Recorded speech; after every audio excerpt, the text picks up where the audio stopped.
purihin ng Diyos na dakila at makapangyarihan sa lahat. Hallelujah! Miyerkules na naman po ngayon, midweek service po natin. Tunay po na napakabuti ng ating Panginoon. Hallelujah! Sa lakas at hininga na meron tayo, dapat lamang na magpasalamat sa Panginoon sapagkat hindi niya tayo iniiwan sa anumang laban na meron tayo. Ang Diyos ang lagi nating kasama. So isang napakalaking pribileyo na ako po'y maging daluyan ng mensahe ng ating Panginoon. So sa gabing ito, naway nasa maayos kayong kalagayan at patuloy niyong nararanasan ang presensya at ang biyaya ng ating Panginoon. Huwag tayong mapagod na maglingkod sa ating Panginoon at patuloy lagi nating maihayag, maipatutuon natin ang kabutihan ng ating Panginoong Jesucristo sa buhay na meron tayo. Kung tunay na Kristiyano ka, nasa atin ang banal na Espiritu ng Diyos, yan ang tumutulong sa atin upang magtagumpay tayo sa ating tinatahak habang tayo'y nabubuhay sa mundong ito. Mga kapatid, kung naalala po ninyo nung ako'y nag-share sa inyo nung nakaraang midweek service,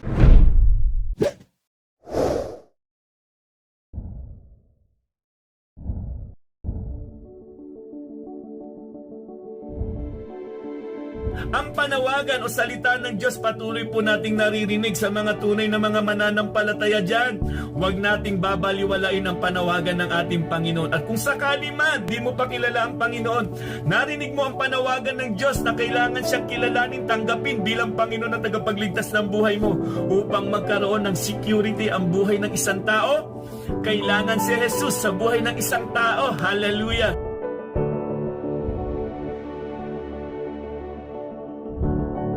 Kahit may mga pagsubok pa tayong pinagdadaanan, alalahanin natin yung biyaya at habag ng Diyos kailanman ay hindi nagmamaliw. Ang dakilang pag-ibig ng Diyos, mamahalin niya tayo hanggat nabubuhay tayo sa mundong ating kinalalagyan, mga kapatid. May dahilan para tayo humingi lagi ng tulong sa ating Diyos na makapangyarihan sa lahat.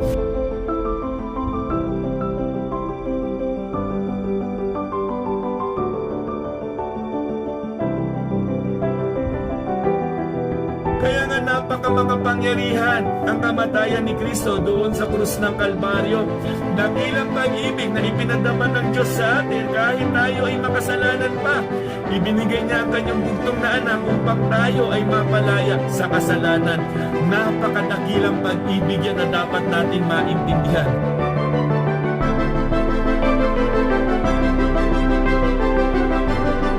Tunay nga pong napagpala tayo sa mensahe ng ating Panginoon. At ngayong gabing ito, mayroon na namang panawagan ng ating Diyos. Hallelujah! Dahil hindi niya tayo iniiwan ng kanyang mga salita.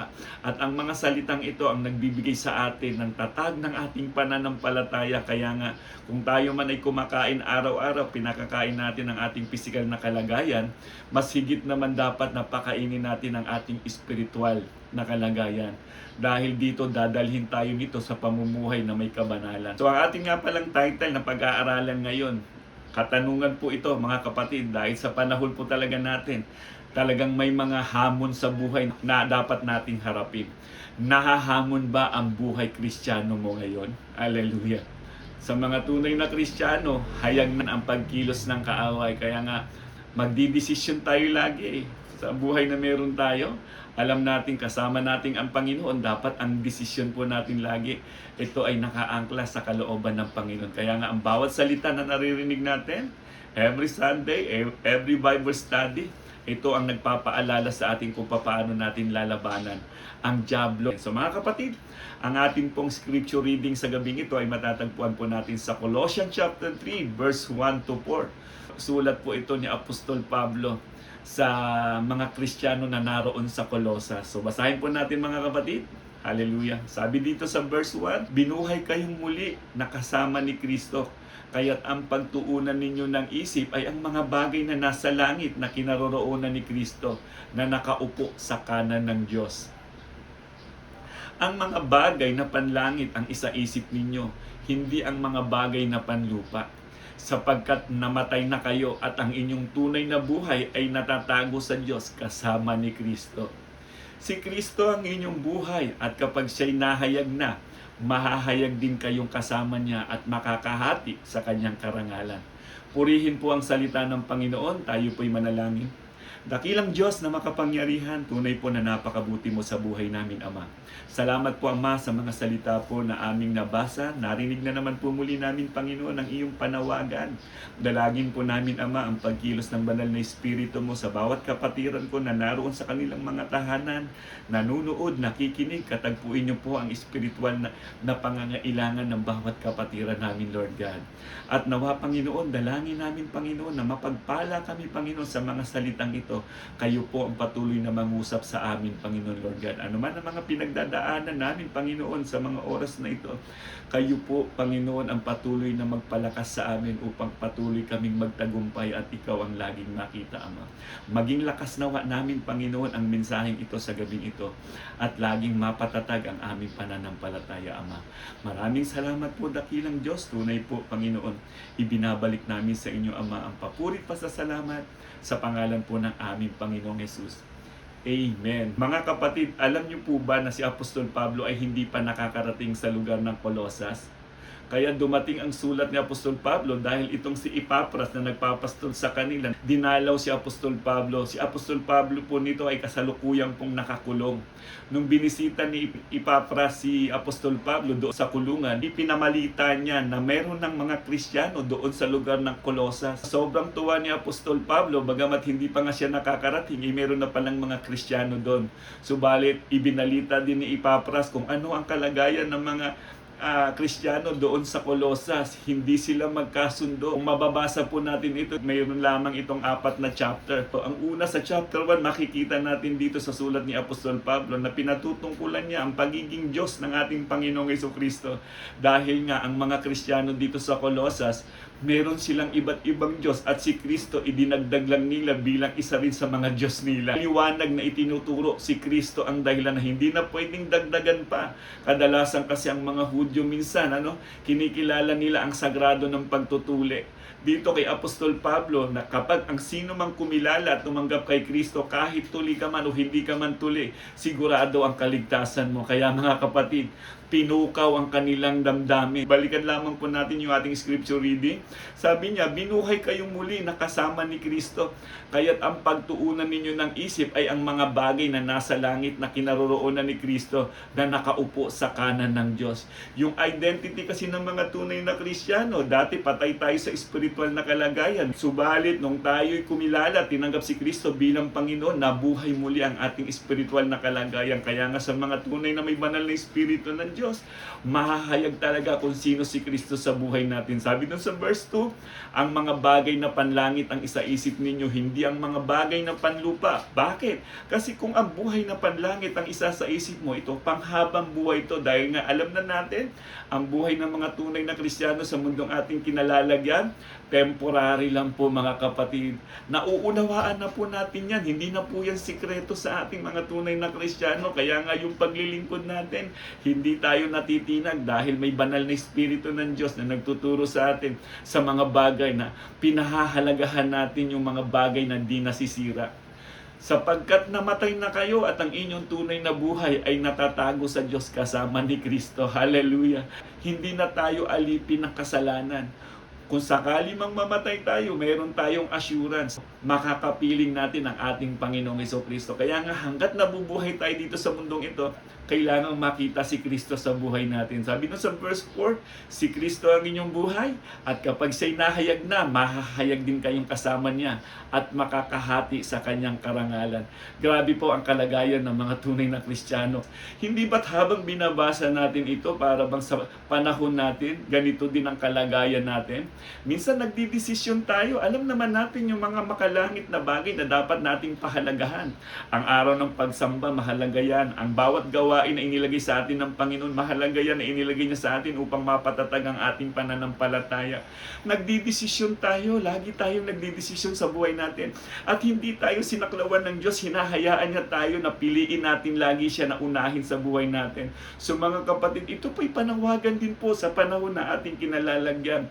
Ano ba ang number 1 sa buhay mo mga kapatid? Marami Maraming mga Kristiyano ang humaharap talaga sa hamon ng buhay. Ano yung mga hamon na kinakaharap natin ngayon sa panahon na ating kinalalagyan?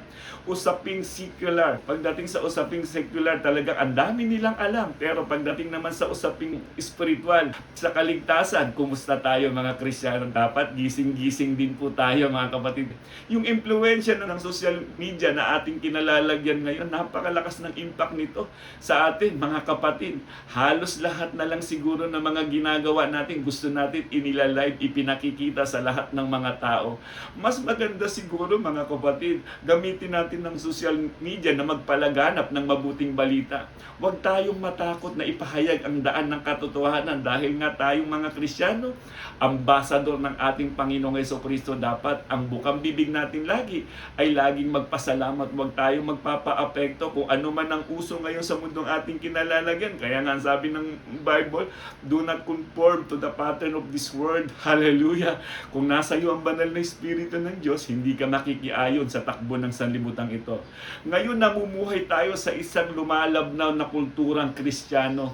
Mula kasi nung nagkaroon ng pandemic, nahati na ang mga sumasamba. Meron ng sumasamba lang sa kanilang tahanan. Hindi naman yun ang plano ng Diyos. Ang plano ng Panginoon, magsama-sama tayo sa isang lugar kung saan nagpapalakasan tayo. Kaya nga, huwag daw natin kaliligtaan ang pagtitipon ng mga banal. Kaya nga mga kapatid, paalala ito sa atin. Paalala sa atin na bilang mga tunay na Kristiyano, mayroon tayong gagampanan. May mga iba't ibang technology na very distracting. Hallelujah. Sa mga cellphone natin, oo, may mga Bible tayo. Minsan gusto natin magbasa ng Biblia, no?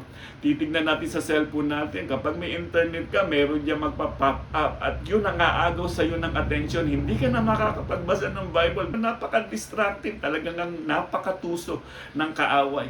Konti na lang siguro ang mga Kristiyano ngayon na nagdadala ng Bible. Yung talagang Bible na binibitbit dati. Marami talagang mga Kristiyano ngayon sa panahon na ating kinalalagyan na talaga nga namang nahihirapan sa hamon ng buhay. Yung kakulangan sa disiplina. Hallelujah. Dapat magkaroon tayo ng karunungan na nagmumula sa ating Panginoon. Disiplina sa ating pagsamba. Mahalaga ito mga kapatid. Sa araw ng pagsamba, dapat hindi ka nalilate.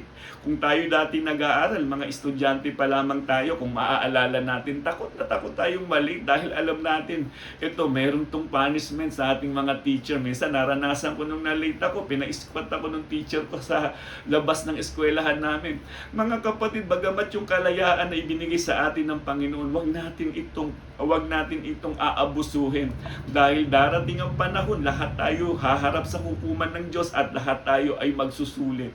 Kaya ang disiplina magsisimula sa iyo, magsisimula sa akin. Disiplinahin natin ang ating sarili, lalong-lalo na sa pagsamba sa ating Diyos. Maging seryoso tayo sa paglilingkod sa ating Panginoon. Lalo na po kung meron na naghahayag ng salita ng Diyos, wag naman po tayo mag-create na nadidistract yung mga nakikinig ng salita ng Diyos.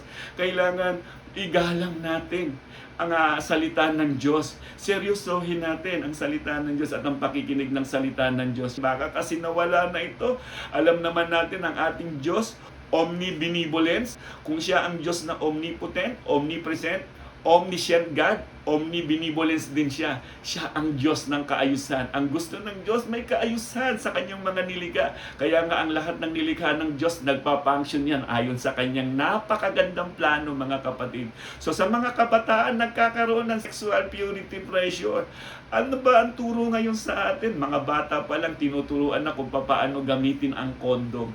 Inihahayag na sa mga murang kaedad na mga kabataan ngayon yung talagang mga immoral. Hallelujah. Mga kapatid, alam naman po natin kung ano ang layunin ng kaaway. Manira, pumatay at magnakaw. Kaya nga, maging sensitibo tayo. Ano ba yung nangyayari ngayon sa panahon na ating kinalalagyan mga kapatid? Mga kabataan, may kanya-kanyang cellphone. Talaga nga namang napakalaya na nilang mag-access sa internet kung ano-ano na ang kanilang mga binubuksan. Bata pa lamang ngayon, napapalaya napapahamak na. Kaya nga mga kapatid, isang paalala at sa atin ito na magbantay tayo na malapit nang dumating ang ating Panginoon. Tandaan po natin ito mga kapatid, hindi ito yung panahon ng panlalamig, hindi ito yung panahon na lalayo ka sa Panginoon dahil yan ang pinakadelikadong kalagayan. Kaya nga hanggat nahahayag ang salita ng Panginoon, patuloy nating maitanim sa ating mga puso. Pamumuhay ng labas na sa pananampalataya. Naririnig mo na ang panawagan ng ating Panginoon dahil every Sunday nakikinig naman tayo ng panawagan ng Panginoon. Huwag po nating hahayaan na lalabas sa kabilang tenga ang panawagan ng Panginoon sa buhay natin. Kailangan magkaroon tayo ng realization. Kumusta ba ang pamumuhay ko? Nalulugod ba ang Diyos sa ginagawa ko? Kung may pagkakataon naman pong ayusin na. Magdesisyon na gawin kung ano ang kalooban ng Panginoon. Dahil ang salita ng Diyos, yan ang nagbibigay sa atin ng tapang. Lakas ng loob na manindigan tayo mga kapatid. Kaya mga Kristiyano, sa panahon po natin kinalalagyan ngayon, gumising po tayo. Isang paalala lagi sa atin, huwag tayong sumunod sa uso ng sanlibutan. Kung mayroong uso ang mga Kristiyano, yun pagpapahalaga sa gawain ng ating Diyos. Yung pagpapahalaga sa salita ng Panginoon, nananabik lagi sa gawain ng Diyos. Hallelujah! Excited lagi na gawin ang kalooban ng ating Panginoong Hesukristo. Kaya ang hamon na sa ating mga Kristiyano ngayon, mga kapatid, patatagan ng pananampalataya. Hindi tatatag ang pananampalataya ng isang Kristiyano kung binabaliwala mo ang gawain ng ating Panginoon. Kung binabaliwala natin ang araw ng pagsamba. Kung binabaliwala natin ang Great Commission. Tayong mga tunay na Kristiyano, tinawag nilakapan ng banal na Espiritu ng Diyos para gawin ang kalooban ng ating Panginoong Hesukristo. Kung maaalala natin ang Panginoong Hesukristo, yan ang ginawa niya nung siya'y nabubuhay sa mundong ito. Ibahagi, ipamalita ang daan ng kaligtasan. At tayo ngayon, nasa atin ang banal na Espiritu at yan din po ang dahilan kung bakit hindi tayo natatakot na manawagan sa lahat ng mga tao na kilalanin si Kristo bilang Panginoon at tagapagligtas ng buhay natin mga kapatid. Kung paanong nagdidemand ng malakas na resistensya ang ating katawan para malabanan ang napakaraming viruses na kumakalat sa mundo, sa ganun din sa ating buhay Kristiyano. Palakasin natin ang ating pananampalataya. Ang salita ng Diyos hindi nagkulang para patatagin tayo sa ating pananampalataya. Ang tanong lang kapatid, pinahahalagahan ba natin ang salita ng Diyos sa buhay natin? At maraming Kristiyano ngayon, mas pinipili na lang kung ano ang madali at uso at katanggap-tanggap. Hallelujah! Mga kapatid, hindi porke uso sa mundong ating kinalalagyan, Kristiyano ka, makikiayon ka. Kung labas yan sa salita ng Diyos at mapapahamak ka, hindi natin tatanggapin yan dahil ang banal na Espiritu ng Diyos ang siyang patuloy na gagabay sa atin upang tayo ay magtagumpay sa buhay Kristiyano na ating nilalakaran. So mga kapatid, ang ating pong memory verse ngayon mga kapatid ay matatagpuan po natin sa Colossians chapter 3 verse 2. Ano ang paalala dito? Ang mga bagay na panlangit ang isaisip ninyo, hindi ang mga bagay na panlupa. Kung tunay na Kristiyano ka, mga kapatid, alam mo na ang pinatutungkalan ni Apostol Pablo dito. Hallelujah! Mga bagay na panlangit, sapagkat ang mga bagay na panlangit ay hindi ito masisira at hindi ito mananakaw kailanman. At hindi ito malilimot ng ating Panginoong Hesukristo. Minsan nang napatunayan mo yung kabutihan ng Diyos sa buhay mo. Minsan nang inabot ka ng dakilang pag-ibig ng Diyos sa buhay mo. Bakit mo pa ito sasayangin? Bakit mo pa i-enjoy sa sanlibutan yung buhay mo na alam mo namang temporary lang ang mundong ating kinalalagyan? Kaya nga ito ang Panginoon na inaalok niya sa atin na pagsumikapan daw natin yung mga bagay na panlangit na hindi nasisira. Kaya nga kapag na-miss mo ang pagkakataong ito, wala na po itong balikan. Dahil sabi po sa 2 Corinthians chapter 5 verse 10, lahat daw tayo ay magsusulit sa mabuti man at sa masama.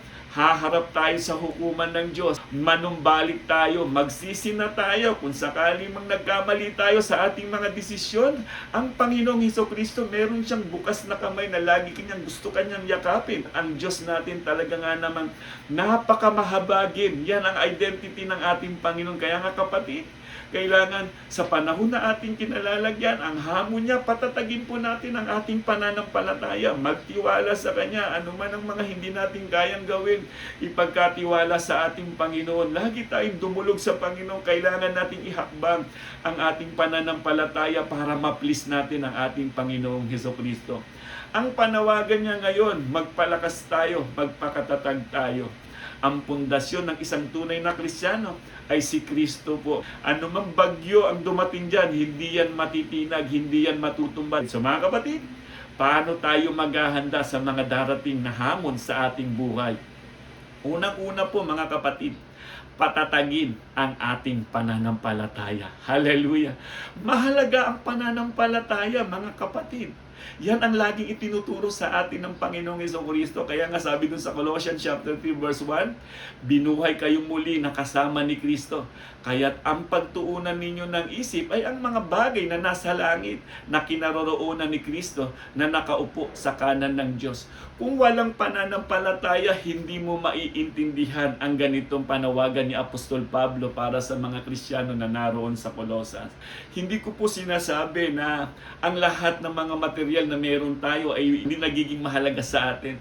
Ang ibig kong sabihin mga kapatid, sa anumang bagay na meron ka ngayon, dapat ang Diyos ang napaparangalan dyan. Sa ating mga hanap buhay, ibinibigay ba talaga natin yung para sa Panginoon? Nandaan po natin ito mga kapatid, hindi po lahat ng ating kinikita ay atin yan. Kabahagi po natin ang ating Diyos, partner po natin ang ating Panginoong Jesucristo sa lahat.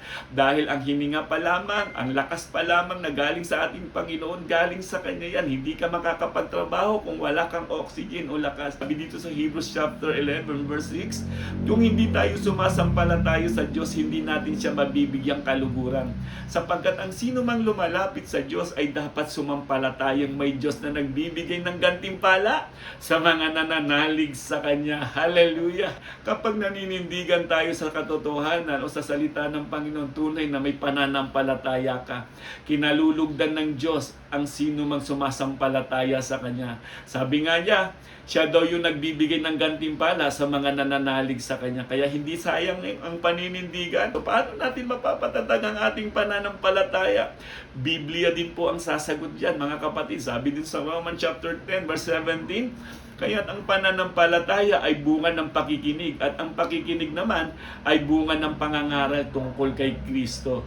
Ang mga salita ng Diyos ay nagbibigay sa atin ng gabay at liwanag sa ating mga landas at nagbibigay ng kaligtasan at kapayapaan sa ating mga puso. Hallelujah! Ganyan ka makapangyarihan ng salita ng Diyos sa buhay ng isang tunay na Kristiyano. Alalahanin natin na ang ating puso ay dapat na nakahihigit sa ating isipan.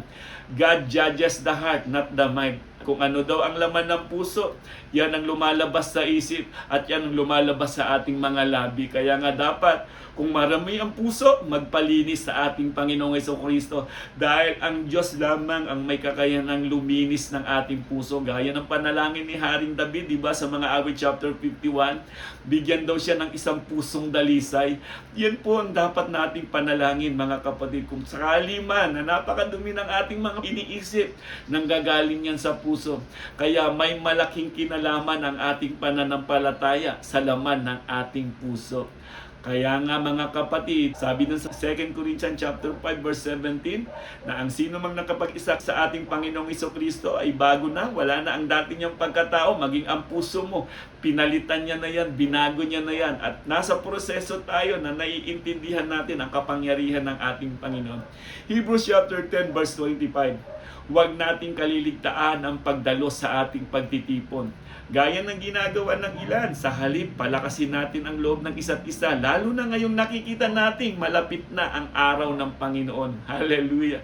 Kung minsan mapapansin talaga natin na hindi talaga magkukulang ang salita ng Diyos. Kaya nga pagdating ng paghuhukom, wala nang maikakatwiran na ang sino man hindi kumilala sa ating Panginoong Jesucristo dahil ang salita ng Diyos, hindi yan nagkulang para paalalahanan tayo. 1 Corinthians chapter 16 verse 13 to 14, maging handa kayo at magpakatatag sa inyong pananampalataya.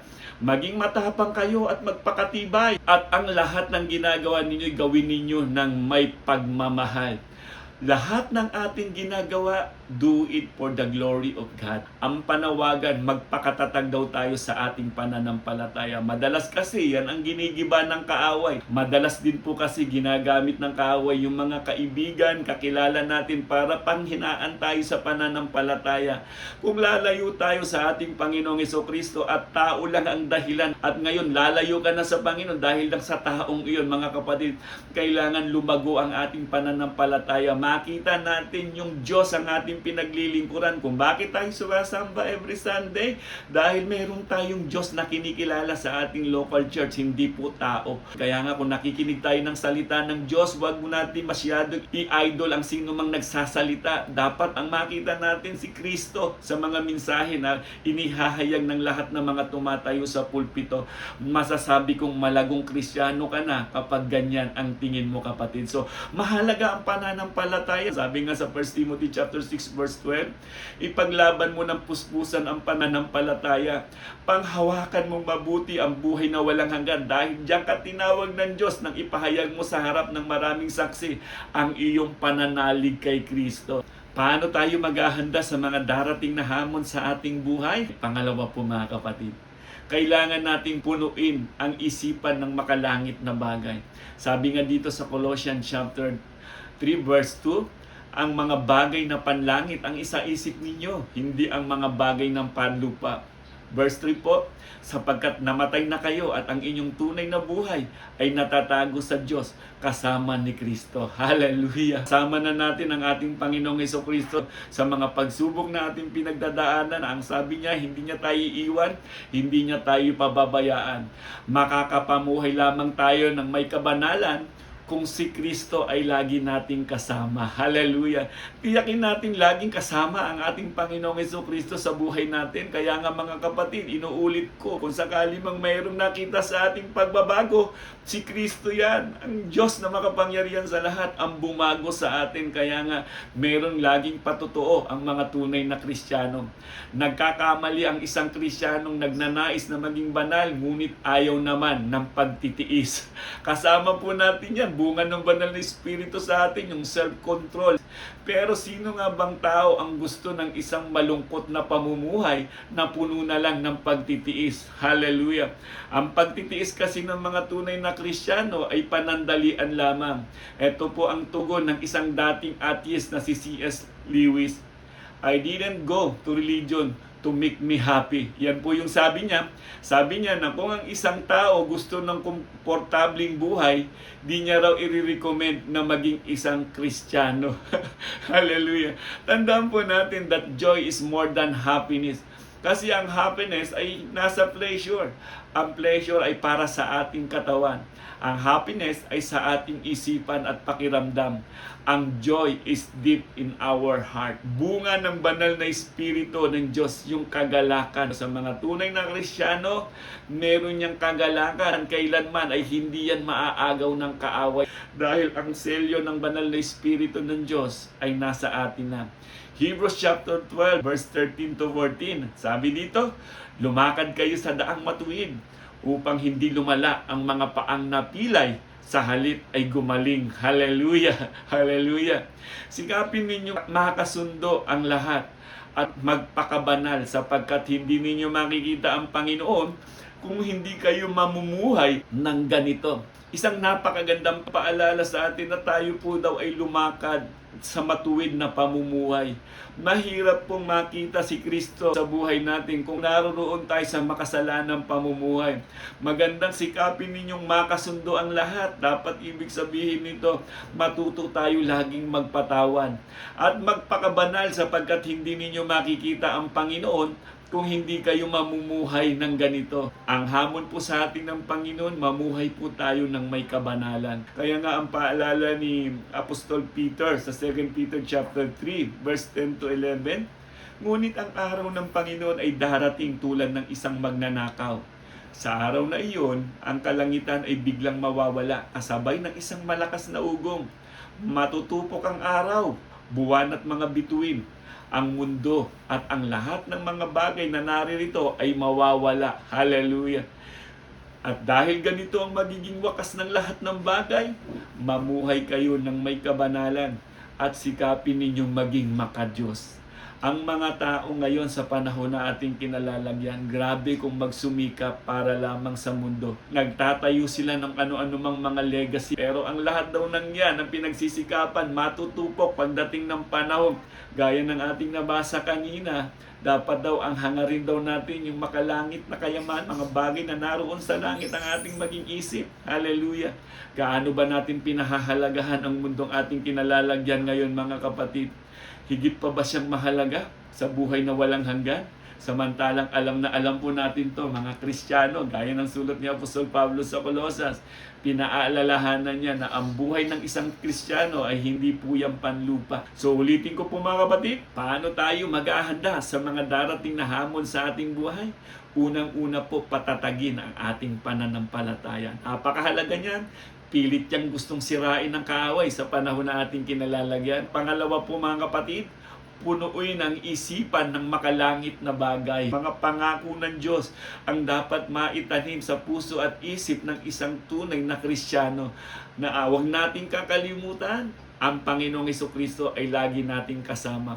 Pangatlo, paliwanagin ang iyong ilaw.